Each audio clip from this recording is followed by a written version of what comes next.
you ever find yourself lost in the middle of the sea, I'll sail the world to find you. And if you ever find yourself lost in the dark and you can see, I'll be the light to guide you. Yeah. Find out what we're made of when we are called to help our friends in need. You can count on me like 1, 2, 3, I'll be there. And I know when I need it, I can count on you like 4, 3, 2, you'll be there. 'Cause that's what friends are supposed to do, oh yeah. Whoa, whoa.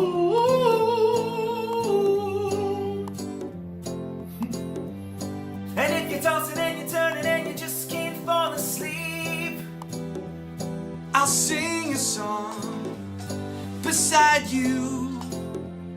And if you ever forget how much you really mean to me, every day I will remind you. Oh, find out what we're made of when we are called to help our friends in need. You can count on me like 1, 2, 3, I'll be there.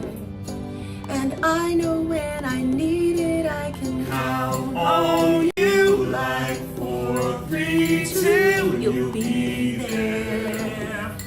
'cause that's what friends are supposed to do, oh yeah.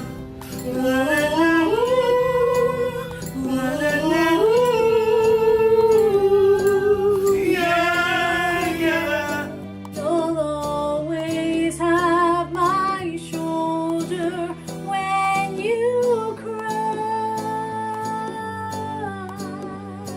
I'll never let go, never say goodbye.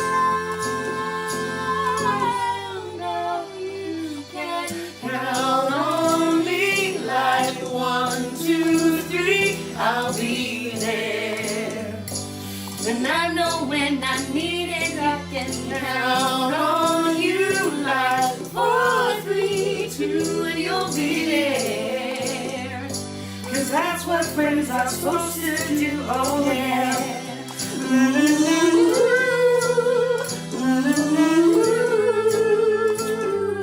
You can count on me 'cause I can count on you.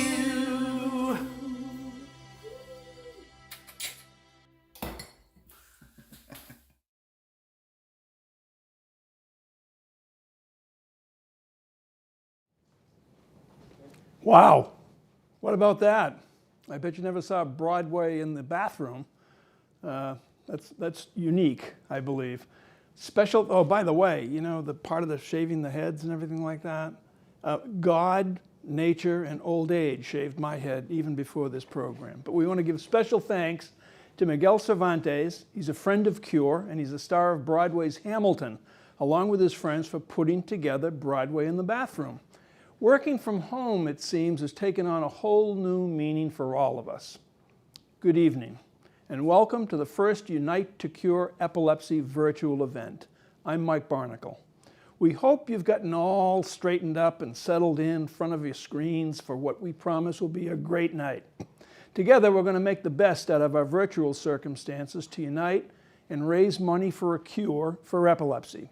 We have a packed hour ahead. We'll hear from Susan Axelrod, more from Miguel Cervantes, Dr. Sanjay Gupta, a performance from rock star Hall of Famer Nils Lofgren from the E Street Band, and an exclusive performance just for us from country superstar Eric Church.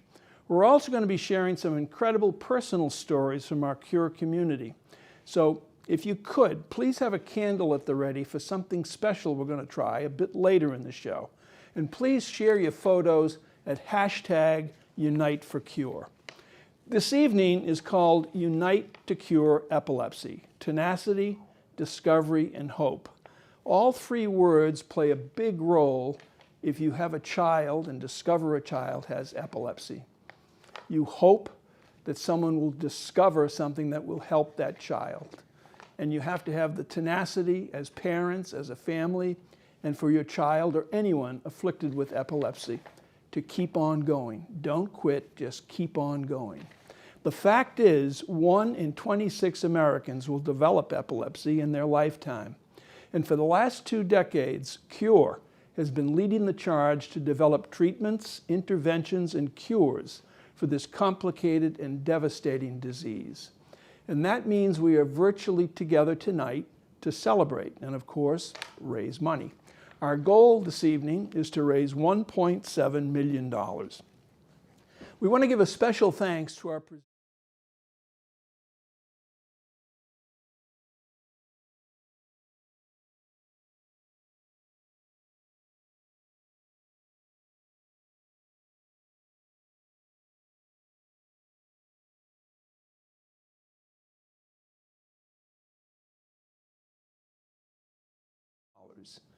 So whether it's $25 or $25,000, every dime will get us one step closer to a cure. I'm here tonight for personal reasons. Our daughter Julia, my wife Ann Finucane, and I, we knew that something was wrong with Julia when she was about 2 years of age.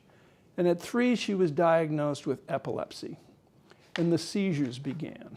And they were frightening, truly frightening. It's a mystery of the brain that we don't know how it operates. We don't know much about it. But we found out a lot about it through tenacity, discovery, and hope. And today, Julia has graduated from college, and she's a remarkable young woman with more tenacity than anyone in our household has, and more hope, too. Now, if you know CURE's founder, Susan Axelrod, you know she is the embodiment of tenacity. My wife, Ann Finucane, and I had an opportunity earlier to sit down and talk with Susan and about the founding of CURE, how far we've come, and what the future looks like. Susan Axelrod, you know, my wife and I, Ann Finucane, every time we heard about CURE and its origins, your name was identified with it because of all the work you have put in, you and David have put into building this organization and making people aware of what it does and what it can do. But I want to start off this little conversation we're having by talking to you as Susan Axelrod, mother. Do you remember what your reaction was the first time you heard the word your daughter has epilepsy? When my firstborn daughter, Lauren, developed her epilepsy, she was 7 months old. I had no idea what epilepsy was, and I found her one morning in her crib and actually thought she had died. She was blue and she was limp. And I picked her up, panicked, and I called my mom and I said, here's what's happening. And I tried to describe this seizure. And I said, is this normal?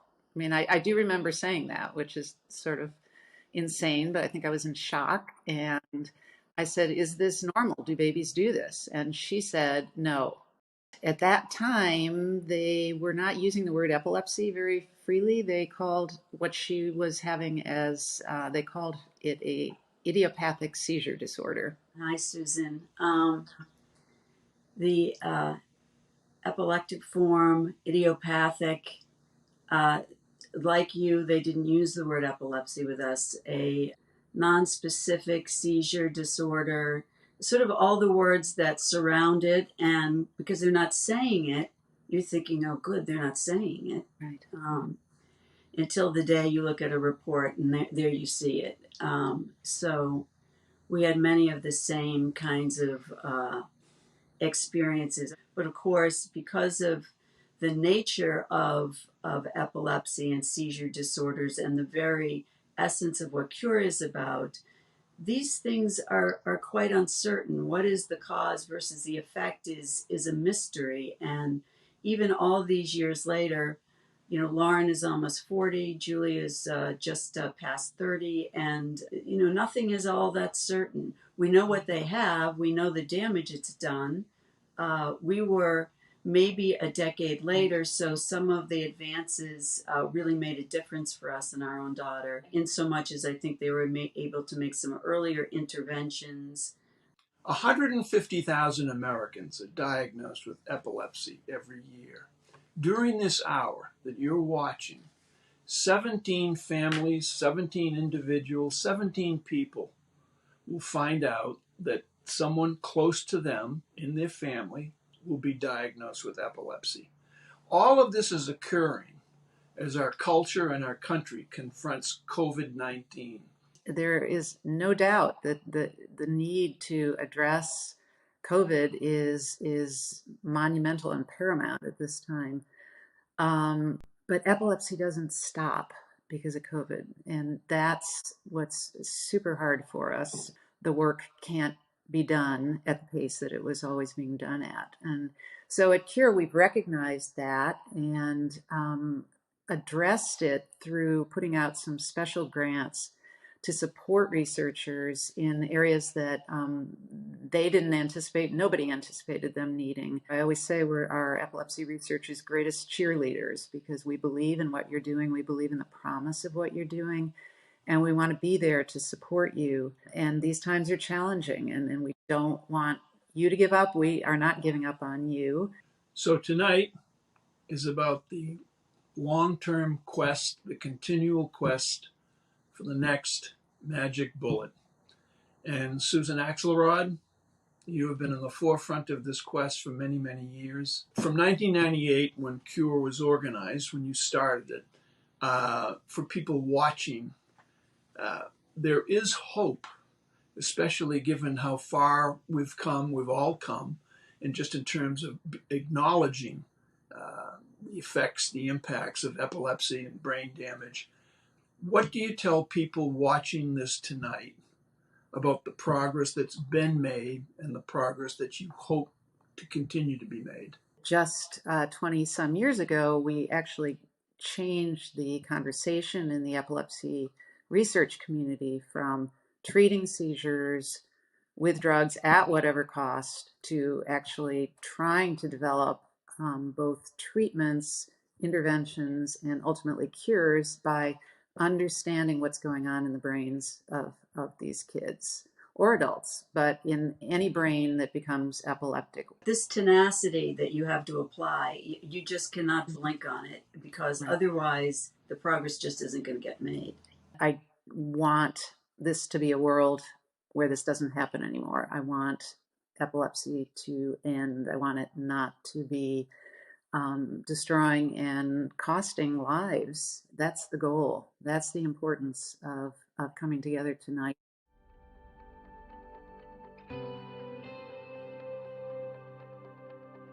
Hello, we are the Bush family from Knoxville, Tennessee. I'm Julie in Lake Geneva, Wisconsin. Hi, we're the Monis family from Paoli, Pennsylvania. Hi, I'm Ray from Yorul, France. This is Lori Isom from the University of Michigan. My name is Lauren, and this is Adam.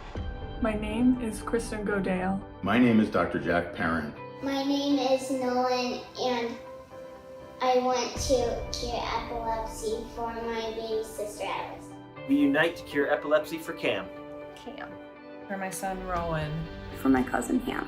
Because of my 5-year-old grandson. I unite to cure epilepsy for my son Silas. For our daughter Nora. Because this is one of the most common neurological diseases. We want a cure for epilepsy so that he never has to have any more seizures. To me, a cure for epilepsy means freedom. Freedom for Silas to choose whatever activities he prefers. A cure to us means a life free of seizures, medication. To us, a cure for epilepsy means that no other family has to endure the pain of this debilitating disease.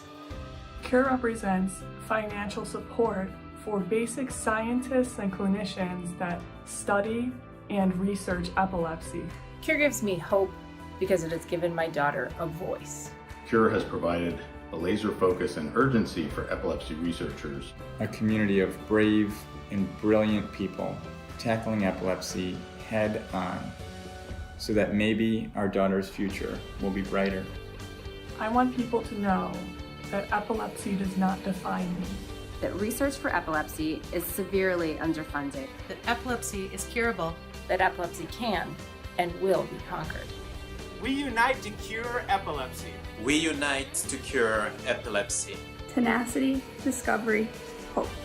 Tenacity, discovery, hope. Tenacity, discovery, hope.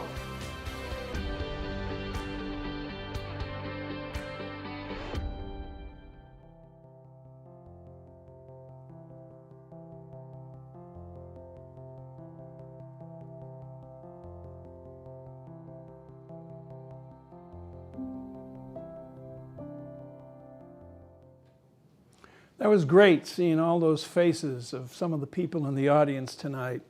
And what was really great about it is that the children you saw, the adults that you saw, any of the people you saw who were afflicted with epilepsy, especially the younger people, well, there's something that you can get that they don't dispense at a hospital or a doctor's office about epilepsy, and it's called self-confidence. It's about instilling self-confidence in a child, especially a child who may have epilepsy.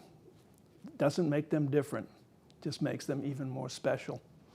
So we like to welcome everybody tonight. We have an audience from all over the country, including France. I think President Macron is watching right now. Bonsoir, mes amis. As you heard earlier, my daughter was diagnosed as a child, but epilepsy can occur at any age and is often acquired due to illness or trauma. That was the case of Phil Duran Jr., whose story we shared in 2008, and it still reminds us that we must fight with tenacity and continue in our unwavering efforts to find a cure.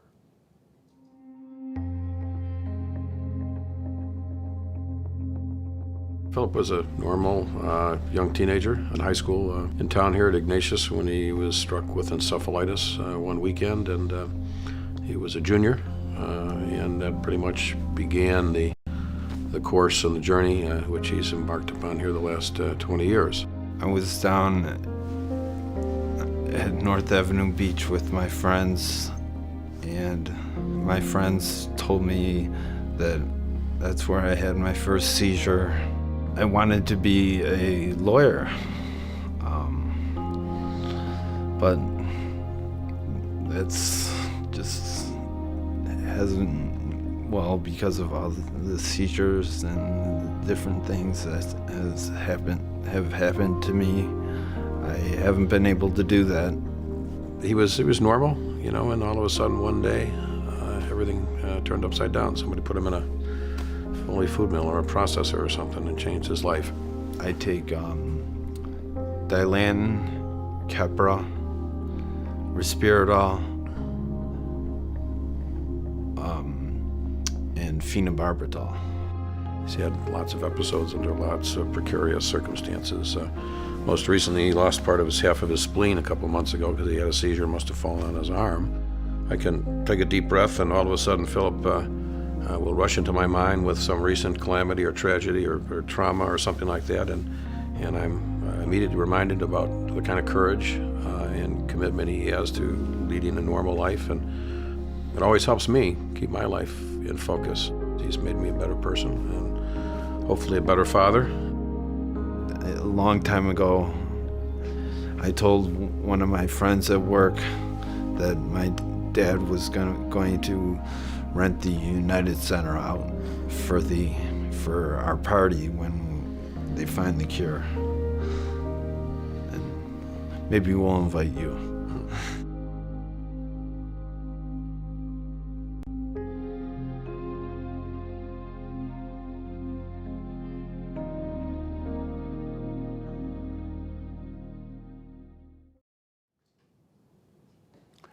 As you may have noted on the screen, we have a sad note to include this evening. Phil Sr.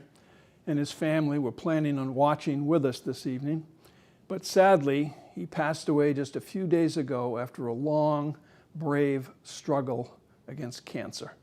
So for Phil Jr. as well as Phil Sr., we all must keep fighting by funding the research that will lead to a cure. And then we're going to have that party at the United Center. In Phil's memory, and for all epilepsy fighters, please, if you can, remember to give tonight. Here are a few ways to give. You can text UNITE to 202-858-1233.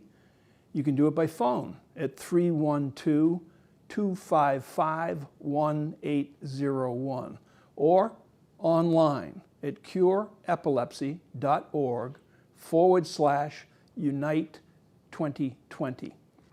Last year, we introduced you to another CURE hero, 15-year-old Michael Platt.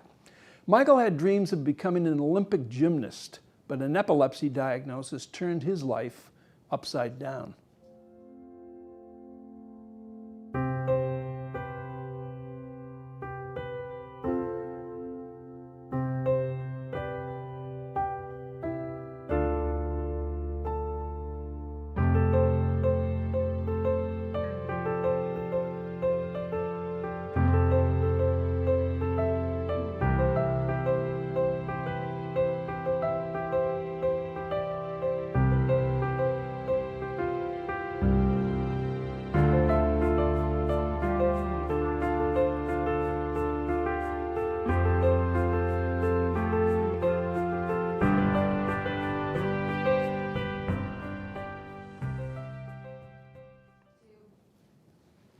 Well, we're all in for a treat tonight because Michael sent us a special message just for us.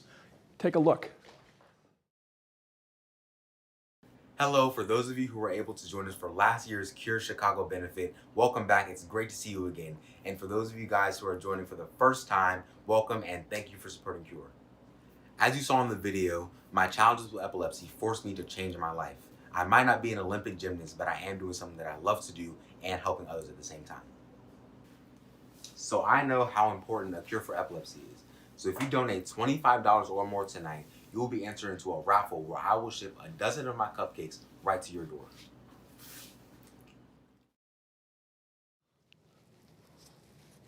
That's not a bad deal he just offered. I can attest, these are delicious. I'm going to have a cupcake and then a little Lipitor. So try and get your hands on these cupcakes right now. You can donate now. The donations are already coming in tonight, right now. We see you out there. Kay Henricks, Craig Albert, Mary Kate Dowling, Lynn Fleischer, and many others. It's the cupcake. Now I'd like to introduce you to Kelly Cervantes. She's a CURE board member, host of our podcast, Seizing Life, writer and epilepsy advocate, but her most important title is mother. Kelly recently, with all social distancing and COVID guidelines in consideration, sat down with Cindy Angelou, mother to mother, as Cindy shared her story.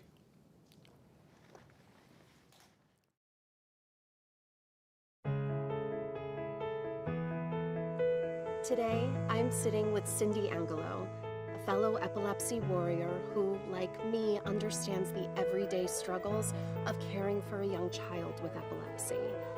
Remember Auntie Kelly? Yeah. Cindy, thank you so much for sitting down and chatting with us today and sharing your family story. Who is Vera? Tell me about your daughter. Vera means brave warrior, and she is completely that. She's so fierce and she's so brave. She's really bubbly, really goofy, really fun. She loves to read, she loves to jump, she loves bubbles. She loves to boss us around. Keep going. Keep going. You got it. So Vera has Sturge-Weber syndrome. Yep. What are the signs of that? Tell us a little about how it presents. So it's a vascular malformation.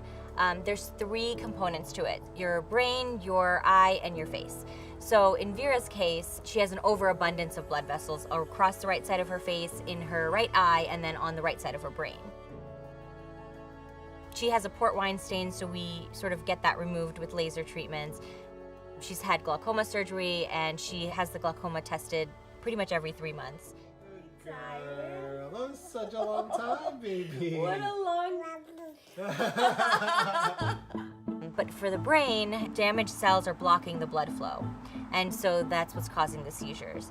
And you never kind of know when a seizure is going to happen. You don't know how it's going to present. We had seen Vera pulling herself up to stand in about February, and then come April, she was having these new seizures and she couldn't stand up. It was like seeing her like take so many steps backwards. That's so heartbreaking, and that can happen at any time now. So it's like she learned to walk, and we're so grateful and we're so proud, but then I know that if the right seizure happens, you know, like that could take its toll on her abdomen or on her brain and being able to know how to walk again. It's the ugliest dance you can imagine. It's this 2-step forward, 1 step back, 1 step forward, 2 steps back. It's okay. It's okay. Mommy's here. Push. You can do it. Push. You can do it. Push. Oh my goodness. Come on. It's such a tricky balance, this medication tightrope that we walk, trying to figure out what meds will work and what ones won't, and what ones our loved one can tolerate, and in the hopes that, fingers crossed, maybe they have a few less seizures. And I don't think that people realize that these pills aren't a cure. They are a Band-Aid. Yeah.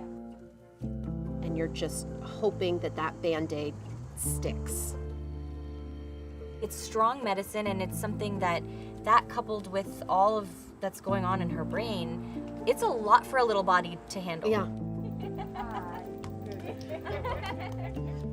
With all Sturge Weber babies, there's pretty much only 3 different types of medicines you can use to treat it before you have to have a hemispherectomy, which means you have to take out that hemisphere of the brain, the good and the bad cells.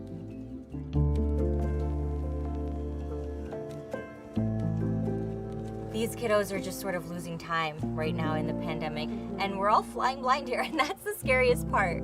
I don't know if, like, today she might have a seizure, and then we might have to end up in a hospital where we don't want to be right now. It's not going anywhere. Epilepsy doesn't care that there's a global pandemic right now. Bubble. Good job, Bubbles. Epilepsy is so underfunded in the research realm compared with other neurological disorders, and we just have to make up that difference. We have to get researchers in their labs focused on finding the cures and not just another treatment that comes with side effects. Good job! Yay! What gives you hope? I think what gives us hope is the fact that people like CURE are not stopping the fight. Vera, stand up. Good job. Wow, good job, Vera. I want people to be able to look at her and seeing her laughing and playing and talking as much. She's talking so much now. And just see her being a kid and then morphing into whatever she ends up being. Like, I just want her to have the best life possible, and for me that means a life that's seizure-free.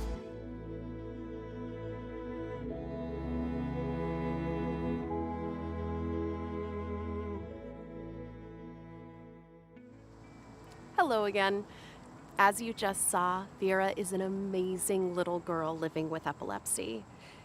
But as vibrant as Vera is on screen, it is nothing compared to being in her presence. It was towards the end of my first visit with Vera when she noticed the ladybug tattoo on my wrist that I had gotten on what should have been my daughter Adelaide's 4th birthday. My Adelaideybug passed away just 5 days shy of that 4th birthday last October. After seizures had ravaged her body, her brain began to shut down and was unable to develop and progress as it should. It was in my arms and surrounded by love that she took her final breaths. Vera was enthralled with my tattoo. I told her that it's a ladybug for a very special little girl.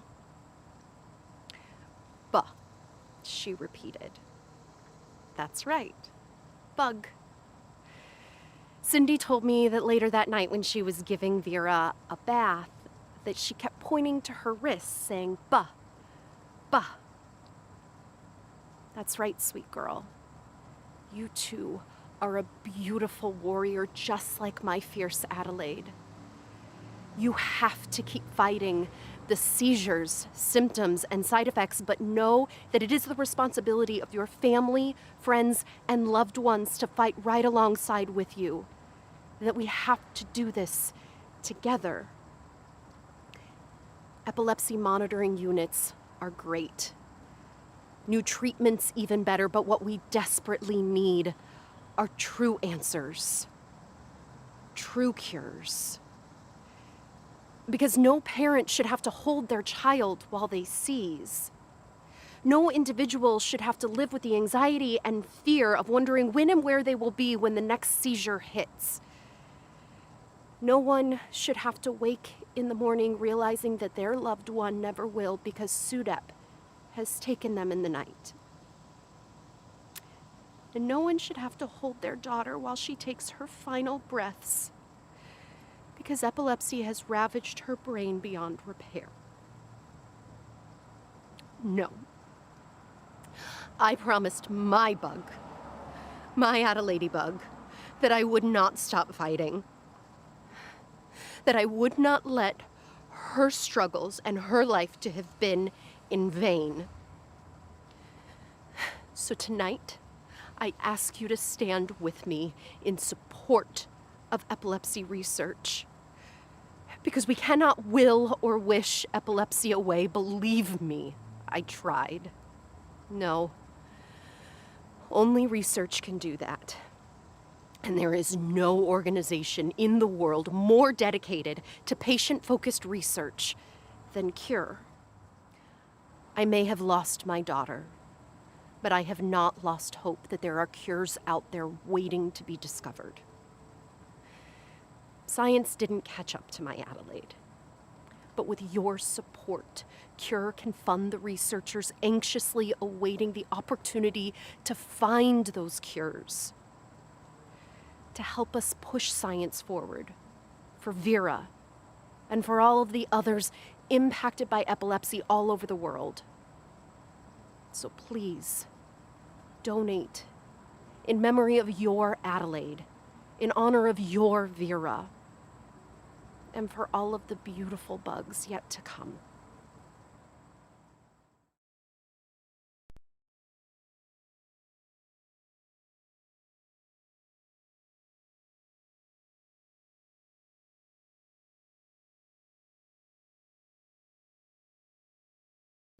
Hello, I'm Dr. Sanjay Gupta. I'm the Chief Medical Correspondent for CNN. And you might have seen me at some point over the last several months reporting on COVID-19. I have to tell you, it's been a remarkable time, and I don't think there's a single person anywhere on the planet who has not been affected by this pandemic in some ways. It's been tragic. At times it's been mind-boggling. And yet there are also stories of people who are rising up, doing the right thing, even though they didn't have to. Doing the right thing to help someone else, even a stranger. Doing the right thing even when no one else was looking. It's part of the reason I wanted to join you tonight, because CURE is one of those organizations. I've known of CURE for a long time. Even though I'm a reporter, I'm also a neurosurgeon. I've seen firsthand the impact that epilepsy has had on people's lives and their families and their whole community. You know, while we're in the midst of a pandemic, it doesn't mean that diseases like epilepsy